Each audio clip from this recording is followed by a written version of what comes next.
A renewed effort tonight that could curtail our Second Amendment rights to keep and bear arms if President Obama has his way.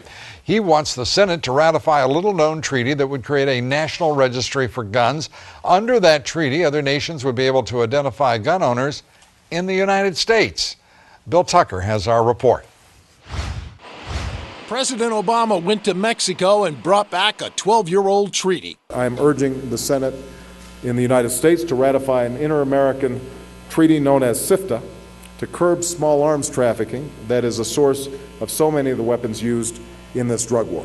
The treaty signed by President Clinton in 1997 was never ratified by the Senate. It calls for the institution of a regime of gun control never before seen in the United States, creating a gun registration system that would be open to international sharing. Offenders would be prosecuted under treaty law, and they would be eligible for extradition. Proponents like Senator Dick Lugar are urging passage, saying, quote, "We should consider ratifying during this Congress the Inter-American Convention against illicit manufacturing of and trafficking in firearms, ammunition, explosives, and related materials." Gun rights activists are incensed. It reflects a deep distrust that the government of the United States has had toward the people, that somehow we need to be regulated because of other people's inability to have a peaceful and orderly society. Which cuts to the deep distrust that some gun owners have for government in general and specifically for this administration. President Obama, as a senator, consistently supported gun control legislation.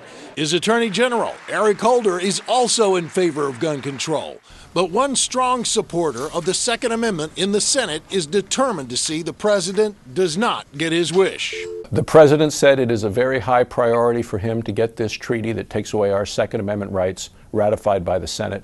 It is a very high priority for me to make sure that this treaty never gets ratified by the United States Senate, and we will find the votes to defeat it. Gun control is an issue that the Democratic congressional leadership has not been eager to embrace just yet, but that is what has gun rights groups concerned about this treaty. It isn't being presented as gun control. Instead, Lou, it's being presented as an international treaty that has been ratified by 29 other countries, so therefore it must be right that we ratify it as well. Well, I don't know who, what do you mean it must be right? Because 29 other countries don't have a Second Amendment or a Constitution? Correct, and that seems to be President Obama's logic. You know, this is an international treaty. We're fools if we don't pay attention to what is being done and before our very eyes, and that's what is taking place. And no one can blame President Obama. We have only ourselves to blame because he's made it very clear, as has his Attorney General, the chief law enforcement officer in the country. They just want to do a few things with gun laws, like take them away in large measure. Bill Tucker, thank you very much.